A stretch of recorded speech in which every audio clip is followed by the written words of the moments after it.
Dr. Imran Agus Nur Ali, SPKO, lahir di Jakarta 8 Agustus 1964 dengan alamat di Bogor. Hobi beliau adalah traveling, musik, dan olahraga dengan status menikah dengan 2 orang anak. Untuk pendidikan beliau pernah menjadi dokter umum di FKUI tahun 1988, kemudian spesialis kedokteran olahraga FKUI tahun 1998, kemudian classifier for Disabled Sport of Asian tahun 2003.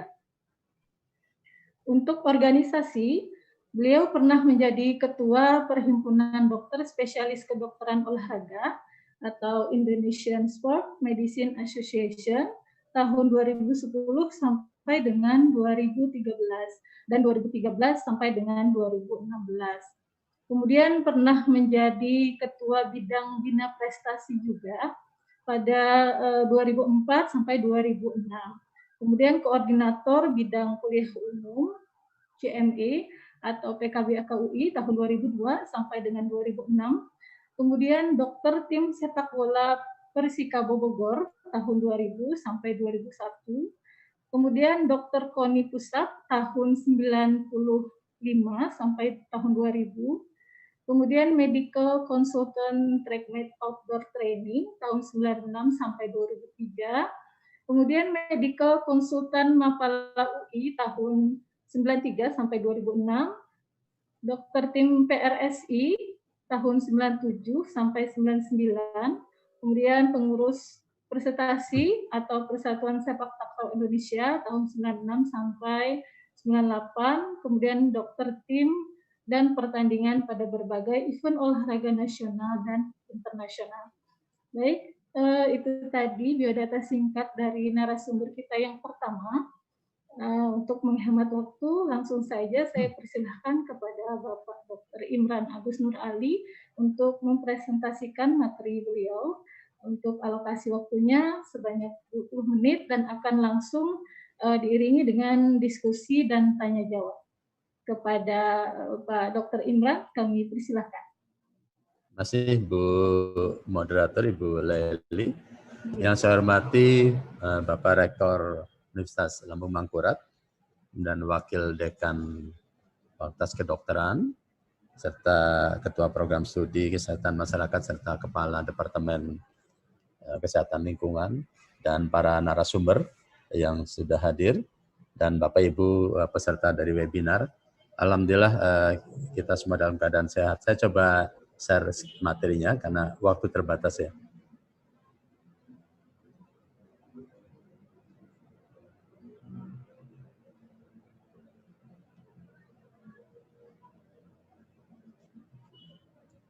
Ya, mudah-mudahan terlihat dengan jelas. Jadi materi yang diminta oleh panitia dari sisi pencegahan penyebaran COVID terkait dengan limbah medis dan limbah non medis.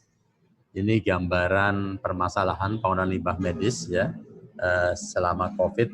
Sebelum COVID pun juga sebenarnya sudah terjadi. Cuma kami dalam 3 tahun ini sudah berproses dengan KLHK, Kementerian Lingkungan Hidup dan Kehutanan, dan saat ini juga makin sering melakukan webinar dengan teman-teman daerah, berbagai forum. Ini contoh-contoh saja, ada masker sekali pakai yang ada di tempat pembuangan akhir, tempat limbah domestik ya, yang seharusnya tidak berada di sini.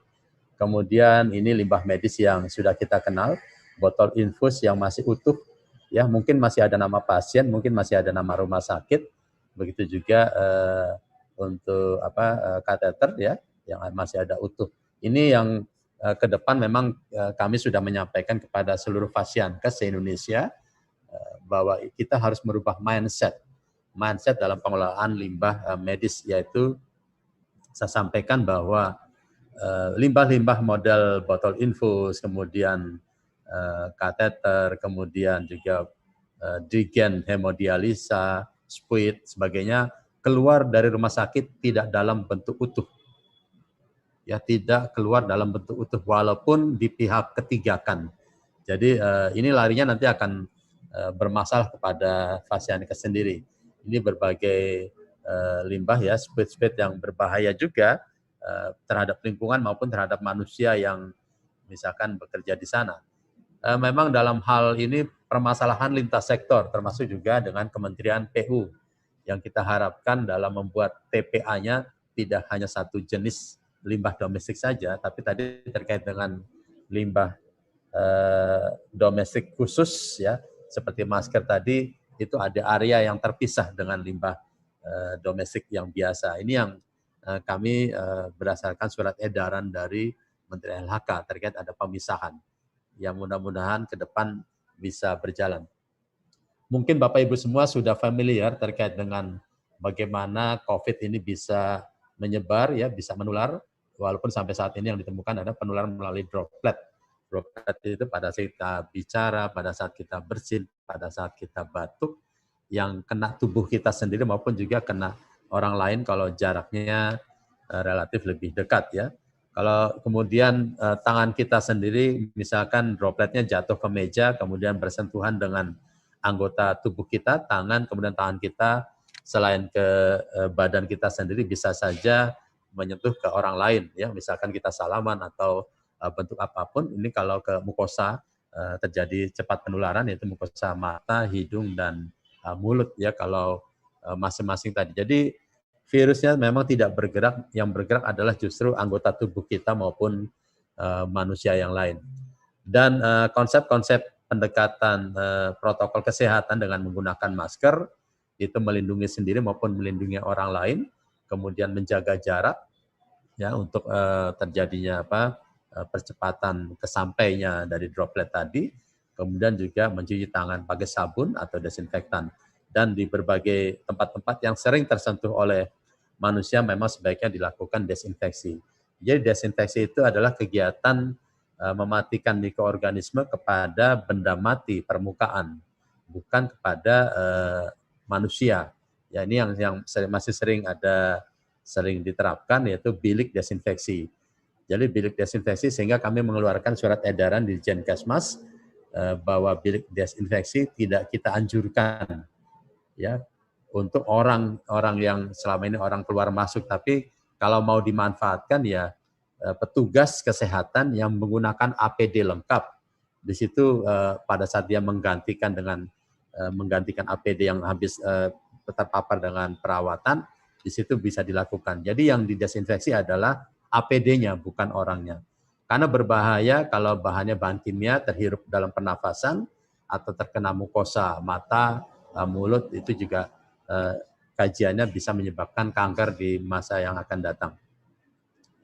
Ini juga sudah banyak disampaikan bagaimana droplet dengan mengandung virus tadi menempel pada permukaan-permukaan yang kemungkinan akan tersentuh oleh kita ya di berbagai jenis permukaan dengan jumlah hari dan jam yang dia bisa bertahan. Mungkin juga memang harus ada kena pencahayaan dan sebagainya. Ini hal-hal yang tanpa kita sadari dia juga menempel ke kita atau menempel kepada orang lain. Kemudian kami melihat ke belakang dari sisi peraturan pemerintah tentang kesehatan lingkungan nomor 66 tahun 2014. Di sana disampaikan bahwa tempat fasilitas umum adalah lokasi dan prasarana. Ini jenis-jenis yang ini menjadi bagian kami di kesehatan lingkungan dalam hal penyehatan sarana prasarana di fasilitas kesehatan, pendidikan, tempat ibadah, hotel, sampai ke tempat fasilitas umum lainnya yang termasuk pelabuhan bandara. Saya baru membuka acara penilaian pelabuhan bandara sehat karena memang di sana banyak orang berseliweran ya atau memanfaatkan tempat tersebut. Kemudian juga tempat rekreasi. Kami bersama Kementerian Pariwisata, kemudian tempat kerja serta pemukiman yang mau tidak mau teman-teman sanitarian yang ada di Puskesmas juga menjangkau wilayah-wilayah tadi. Dan diharapkan memang tempat-tempat yang kita anggap sebagai tempat umum tadi selama pandemi COVID ya tidak terjadi kerumunan karena faktor jarak yang dekat, kemudian apalagi masih banyak yang tidak menggunakan masker. Tadi malam saya melihat di TV, termasuk juga petugas, dan inilah menjadi permasalahan petugas-petugas kita, khususnya ya dari aparat-aparat itu, justru malah menyelenggarakan acara yang berkerumun tanpa masker, ini menjadi contoh yang tidak baik bagi masyarakat. Dan tentunya bagi kami adalah mengendalikan faktor risiko media lingkungan untuk sebagai bagian dari pencegahan. Ini dalam PP Kesling tadi ada 6 media, kalau saya sebutkan sebagai media lingkungan, dan saya selalu, background saya bukan kesehatan lingkungan, tapi saya memahami ini dulu sebagai sumber, kemudian kami kembangkan di Direktorat Kesling, yaitu media air dengan berbagai turunannya, kemudian media udara, baik kami di kesehatan lebih kepada indoor, ya kualitas udara indoor, sementara yang KLHK lebih kepada kualitas udara yang ambien, tapi ini bisa saling bersinggungan. Kemudian media tanah, media pangan, kemudian media sarana prasarana bangunan, dan media terkait dengan vektor atau pembawa penyakit. Di sini ada unsur pengendalian, walaupun saat ini berbeda program, tapi kami berkomunikasi saja. Dengan mencegah 6 media ini dari pencemaran, tentunya kita harapkan faktor risiko terhadap penyakit bisa kita cegah. Ya, termasuk juga terkait dengan COVID, walaupun masih bersifat droplet, atau ada juga kalau di Fasiankes sifatnya aerosol, tapi kita tentunya mengamankan, menjaga jangan sampai media air, media nanti jadi sebagai limbah, itu bisa menjadi pintu masuk terhadap pencemaran atau penularan dari COVID ini. Jadi kami juga harus mengamankan bagaimana limbah cair, kemudian limbah padat, dan limbah medis tentunya yang perlu penanganan khusus. Ini terkait dengan bahaya dan dampak dari limbah medis sendiri, mulai dari yang sifatnya akut maupun yang sifatnya kronis jangka panjang, ya sifatnya seperti kanker, kemudian mutagen, kemudian penyakit-penyakit yang mungkin dianggap seperti penyakit biasa, padahal bisa saja sumbernya dari limbah medis, ya. Dan salah satu unsur pencegahan di ruang perawatan adalah jangan sampai tenaga kesehatan tertular dari COVID hanya karena faktor pengelolaan limbah di ruang perawatan yang tidak standar. Ya, karena tadi dia menempel di berbagai tempat, sehingga kalau tertempel juga oleh tenaga kesehatan yang langsung merawat pasien, kita tidak tahu, belum banyak kajian seperti ini. Ini beberapa infeksi potensial yang disebabkan oleh pajanan limbah Fasiankes, ya limbah medis kalau saya sebut, di berbagai jenis infeksinya, kemudian organisme penyebab-penyebabnya yang ya kalau kita satu persatu menyediakan obat jadi terlalu mahal, lebih baik kita kegiatan adalah kegiatan pencegahan. Ini berbagai jenis infeksinya, ya termasuk mungkin yang sekarang belum masuk adalah terkait dengan new emerging disease ini, yang coronavirus tadi. Dari sisi limbah sendiri ada pembagian, ya limbah padat domestik yang kita kenal hasil dari rumah tangga. Di Fasiankes atau di rumah sakit pun juga ada unsur-unsur rumah tangga seperti menyediakan makanan untuk pasien, ya ada dapur sebagainya. Kemudian ada limbah B3 yang saat ini cukup ngetren dalam 3 tahun terakhir, karena memang kami angkat setelah kasus limbah medis di Cirebon, ya 2017. Kemudian limbah cair sendiri mudah-mudahan sudah lebih tertata karena sistemnya memang sudah lebih jelas dengan peraturannya dari KLHK. Kemudian juga ada limbah gas, ya yang ini memang harus ada pengaturan sendiri. Dan ini sudah masuk dalam Permenkes nomor 7 tahun 2019 tentang kesehatan lingkungan rumah sakit. Jadi kesehatan lingkungan rumah sakit tidak sekedar limbah medis saja, tapi juga ada kualitas udara, kemudian standar baku mutu untuk berbagai media lingkungan tadi. Dan ini jenis limbah Fasiankes berdasarkan karakteristiknya. Yang paling banyak memang limbah domestik yang hampir 80%. Namun yang ini konsep yang mindset yang sudah lama terkait dengan pengolahan pembakaran di insinerator. Hampir semua, kurang lebih 85% rumah sakit membuat MOU dengan pihak ketiga, dan hampir semua jenis limbah di pihak ketiga kan. Akhirnya volumenya besar, kemudian biayanya tentu juga jadi lebih besar. Padahal yang diperlukan dalam insinerator tadi sebenarnya cukup yang ini saja, infeksius dan patologis. Yang lainnya bisa dikelola sendiri, ya dengan berbagai teknik, ya ada di Permen KLHK P56 tahun 2015. Cuma memang kita karena terbiasa MOU dengan pihak ketiga, kemudian pihak ketiganya juga masih terbatas, akhirnya masih ada gap-gap, ya terkait dengan permasalahan limbah. Prinsip pengolahan limbah sendiri sebenarnya ada 4 prinsip dalam pengolahan limbah, khususnya limbah Fasiankes, ya, yaitu ada terkait dengan semua penghasil limbah wajib atau bertanggung jawab. Ini sudah ada PP-nya, ya, termasuk undang-undangnya juga. Kemudian prinsip pencegahan atau perlindungan kesehatan bagi tenaga kesehatan, ya, khususnya yang di lingkaran, saya bilang lingkaran 1, kemudian lingkaran luarnya adalah masyarakat. Dan prinsip kedekatan jarak. Jadi selama ini, walaupun sekarang sudah mulai bertahap, kami berproses dengan KLHK, kedekatan antara penghasil dengan pengolahannya sudah lebih baik. Karena 2-3 tahun yang lalu, terus terang, semua pengolah limbah yang rata-rata swasta itu sebagian besar di Pulau Jawa. Ya, bagaimana di Aceh, bagaimana di Papua masih belum jelas, dan saat ini sudah mulai kita terapkan namanya pengolahan limbah medis basis wilayah, jadi minimal nanti ada di setiap provinsi. Namun terkait dengan pencegahan terkait dengan COVID ini, 2 unsur ini yang lebih penting, yang sangat dominan, yaitu dari sisi perlindungan kepada tenaga kesehatan, termasuk nanti kepada masyarakat tentunya, dan juga kedekatan jarak.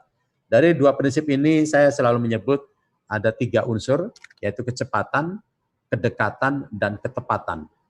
Jadi limbah medis itu harus cepat diselesaikan, harus cepat diolah. Karena terlalu lama juga malah berbahaya bagi lingkungan. Yang kedua, kedekatan jarak, artinya kalau makin jauh bisa terjadi pencemaran dalam perjalanan atau kalau ada oknum yang tidak bertanggung jawab. Kemudian yang ketiga adalah ketepatan itu sesuai dengan SOP, ya, SOP secara teknis yang ada juga di Permen KLHK P56.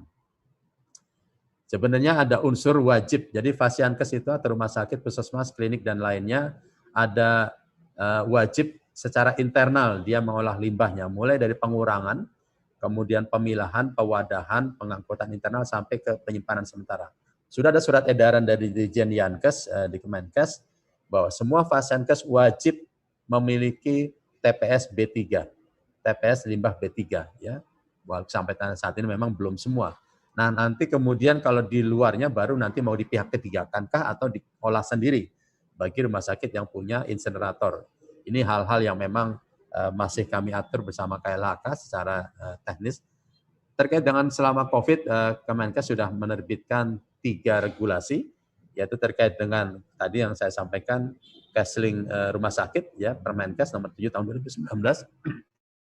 Kemudian Permenkes ini masih baru, Permenkes nomor 18 tahun 2020, ini kami proses hampir 3 tahun bersama KLHK, Persi, Perhimpunan Rumah Sakit Indonesia, kemudian juga berbagai lintas sektor, pengolahan limbah medis Fasiankes.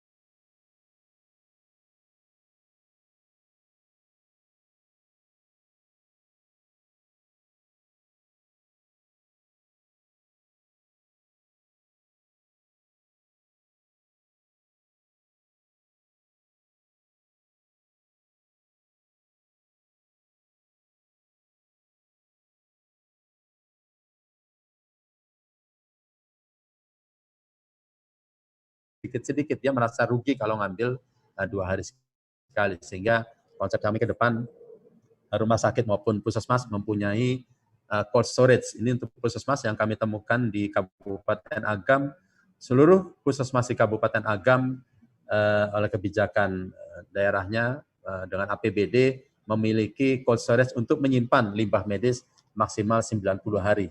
Jadi dia tidak khawatir kalau tidak diambil dalam 2 hari, tapi juga bisa menyimpan selama tidak penuh, ya. Ini yang ada 3 puskesmas di sana, depo pemindahan. Artinya seluruh puskesmas punya ini, kemudian ada 3 puskesmas utama yang memiliki depo pemindahan, nanti menampung dari yang puskesmas yang lainnya. Ini Permenkes nomor 18 tahun 2020 terkait dengan pengolahan limbah medis berbasis wilayah. Intinya, apalagi ada surat dari Mendagri kemarin, bulan Mei kemarin, bahwa daerah segera melaksanakan berbasis wilayah dengan membentuk UPTD minimal di tingkat provinsi ya, atau menjadi suatu BUMD dan bisa bekerja sama dengan swasta. Jadi memang kewenangan izin pengolahan limbah memang ada di pusat, di KLHK. Namun waktu itu persepsi dengan Kemendagri dan KLHK juga setuju, boleh diselenggarakan di daerah. Ya, nanti izin tetap di pusat, tapi penyelenggaraannya biar tidak menjadi masalah yang selama ini masalah jarak jadi masalah tadi. Ini surat dari Mendagri kepada seluruh gubernur Indonesia, apalagi selama COVID, agar daerah segera membentuk UPTD berpedoman pada Permen Dagri nomor sekian sebagainya menjadi suatu percepatan dalam pengolahan limbah medis tadi. Ini pedoman yang sesuai dengan Permenkes tadi yang sudah kami keluarkan bulan September kemarin ya Permenkesnya, tapi pedoman ini sudah kami sosialisasikan sejak bulan April awal-awal kasus COVID supaya rumah sakit rujukan dan puskesmas bisa mengelola limbahnya secara baik dan benar. Dan ini yang sifat yang di tingkat rumah tangga juga, jangan sampai terjadi penularan kalau ada isolasi mandiri. Ini dalam pedoman tadi yang sifatnya limbah cair, di ujungnya dilakukan desinfeksi. Selama ini kan cukup limbah kemudian ke pembuangan buangan air biasa. Tapi harus dilakukan sebelumnya di klorinasi. Kemudian limbah padat domestik ya semacam ada yang di rumah sakit ada box-box makanan sebaiknya dilakukan klorinasi ya dalam penyumpulan dan sampai pemeriksaan. Namun di akhir ini memang harus dibuang di tempat sampah khusus. Nah, ini teman-teman Dinas Lingkungan Hidup maupun Dinas Kebersihan yang berperan menyiapkan tempat sampah khusus. Nanti di TPA-nya juga ada area khusus. Nah, ini Kementerian PU dan sekarang memang istilahnya masih mencari bentuk ya di akhirnya. Kemudian limbah padat 3 medis sendiri di setiap tahapan harus dilakukan klorinasi ya supaya mengamankan dan tentunya petugas menggunakan APD lengkap dan ini diolah di akhir dengan insinerator. Ini contoh-contoh yang kami juga terlibat dalam di Wisma Atlet ya sebagai rumah sakit daerah, rumah sakit darurat ya, kegiatan-kegiatan dengan desinfeksi ruangan, desinfeksi alat sarana, dekontaminasi ruangan pasca perawatan, kemudian terkait juga bagaimana pengolahan limbah medis, termasuk juga masalah IPAL ya, kami setiap 2 minggu sekali tenaga casing dari Kemenkes harus bergantian di sana bersama-sama relawan Kesling, kemudian juga dari tentara terlibat, dan ini mudah-mudahan bisa menjadi suatu model bagaimana pengelolaan di tingkat rumah sakit apalagi yang besar kapasitasnya. Ya, ini soal tadi yang masuk ke kantong plastik sebelum diikat harus disemprotkan desinfektan tadi atau klorinasi tadi ya. Kemudian untuk transporter sebelum dibawa oleh transporter dimasukkan dalam wadah nanti disemprotkan lagi. Seperti ini ya terjadi koroni. Jadi kita mengamankan setiap tahapan.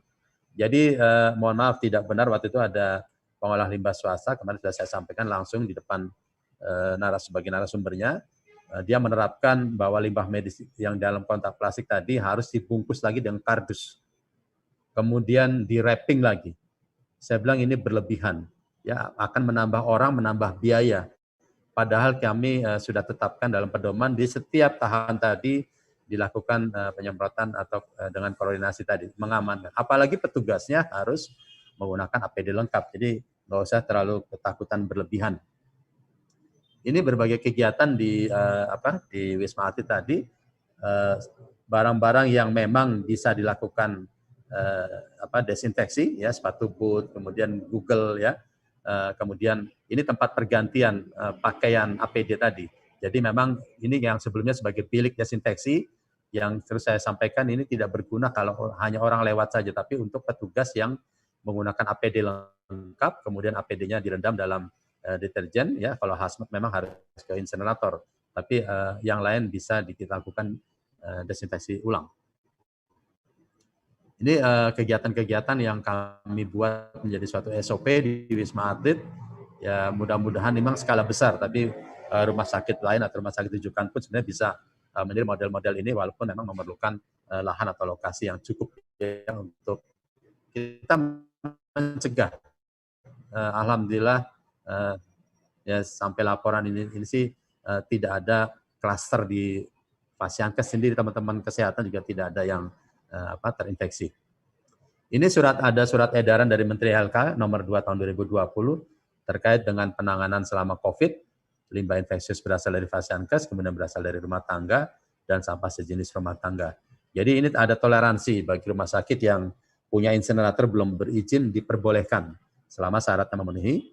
Kemudian yang dari rumah tangga, dan di sini melibatkan tentunya Dinas Lingkungan Hidup dan Kebersihan. Dan tentunya kesehatan untuk komunikasi ini yang selalu saya ulang-ulang karena memang tidak mudah bagaimana mengkoordinasikan, karena yang repot adalah teman-teman puskesmas. Kesannya semuanya puskesmas, padahal itu akhirnya teman-teman puskesmas juga di puskesmas sendiri sudah banyak kerjaan, sudah kelelahan, ditambah kalau ini. Padahal di sini melibatkan teman-teman Dinas Lingkungan Hidup dan Kebersihan. Mereka harus menyiapkan tempat sampah khusus. Ya, termasuk juga untuk yang sampah jenis rumah tangga, ini Pemda menyediakan. Jadi singkat wilayah, RT maupun RW, ini tentunya Pemda ataupun Satgas setempat, ya. Jadi tidak semuanya selalu kesehatan. Termasuk yang ini, yang akhirnya kami tambahkan, karena sebelumnya masker sekali pakai langsung dibuang ke tempat sampah khusus. Padahal tempat sampah khususnya belum disediakan. Jadi kami tambahkan, sebelum dibuang sebaiknya masker sekali pakai tadi harus direndam dalam deterjen. Minimal 10 menit, kita mengamankan dulu masker ini, kemudian sebelum dibuang harus disobek atau digunting, dirusak, ya, agar tidak didaur ulang, disalahgunakan. Dan lebih baik memang setelah dari proses ini ada tempat sampah khusus yang disediakan tadi. Tapi kalau akhirnya lari ke tempat sampah domestik biasa, bagi kami walaupun itu masyarakat sering melaporkan, loh kok ada limbah medis sebagainya, yang mudah-mudahan ini sudah terdesinfeksi maupun sudah dirusak.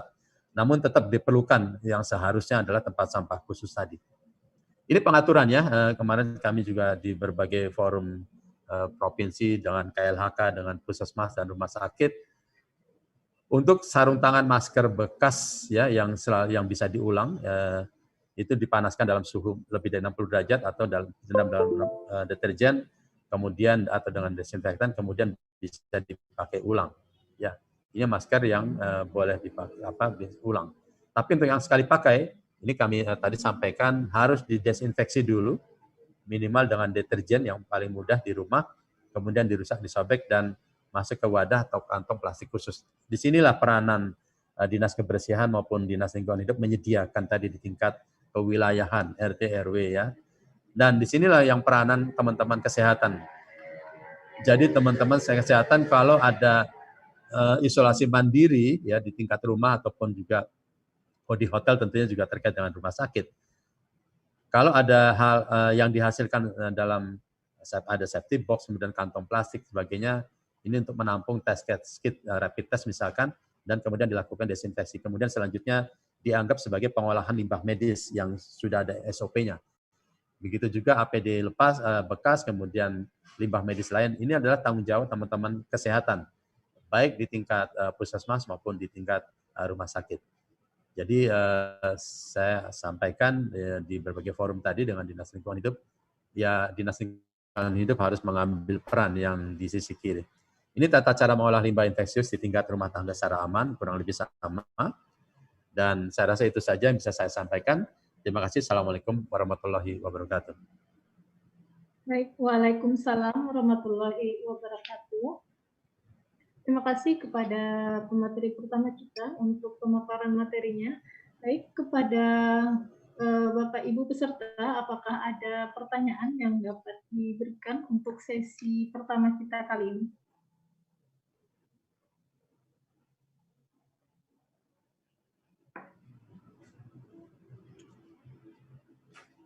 Pertanyaan dapat diketik di kolom chat, atau kalau Bapak Ibu ingin menanyakan secara langsung, bisa dengan raise hand. Silahkan Bapak Ibu.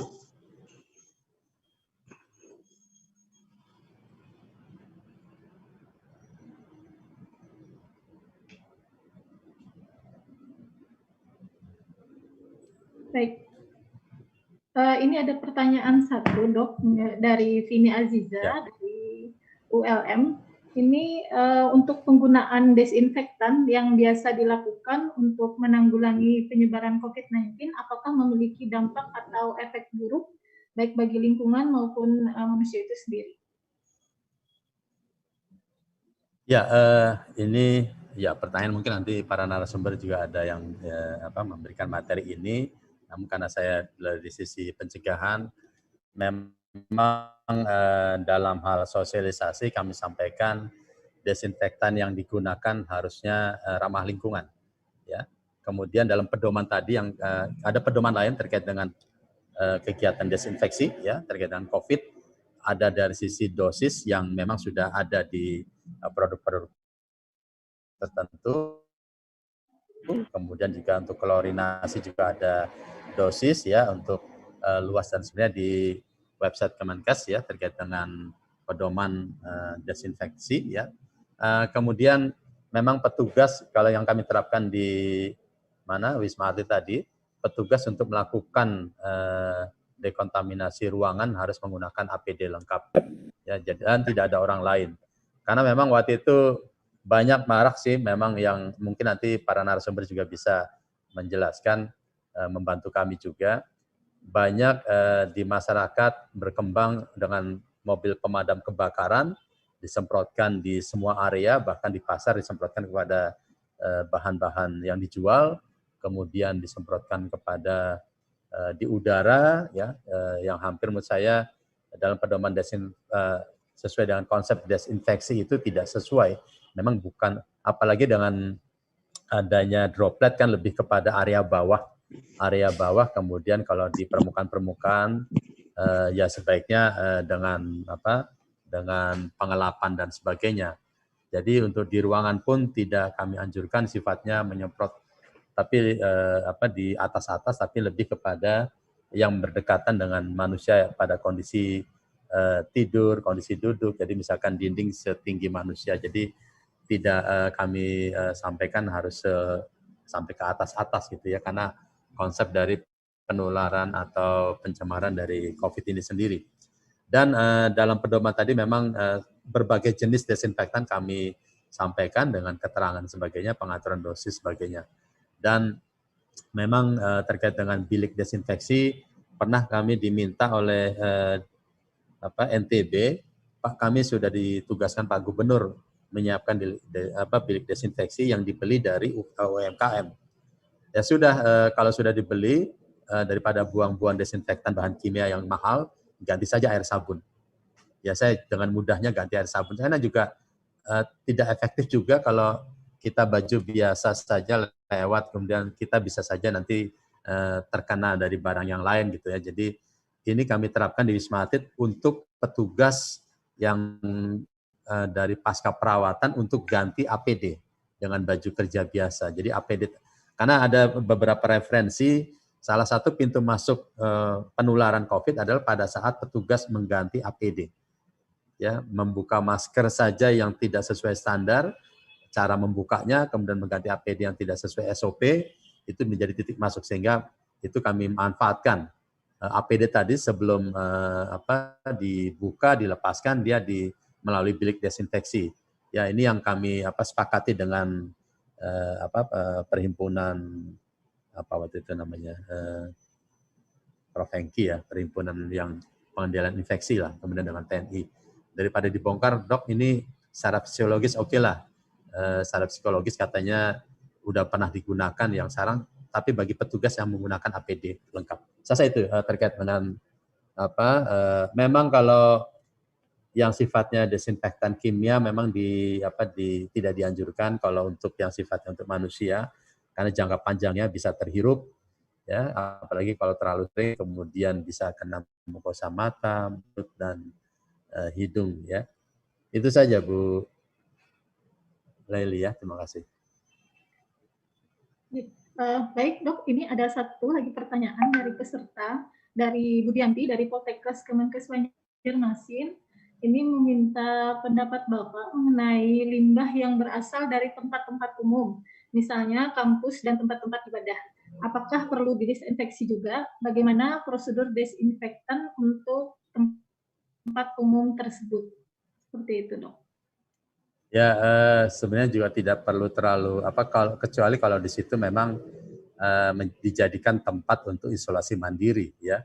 Kalau tidak dijadikan isolasi mandiri, artinya memang orang keluar masuk, dan kalau ada yang positif kan tentunya harus diisolasi mandiri di luar di luar dari tempat tadi, ya, khususnya di yang ada sarana pelayanan kesehatan. Jadi ya tidak perlu ada sampah kemudian harus disinfektan. Yang penting adalah bagaimana dia masuk ke tempat sampah, kemudian apalagi lebih baik memang dipilah kemudian diproses tempat sampah yang domestik tadi, akhir tadi.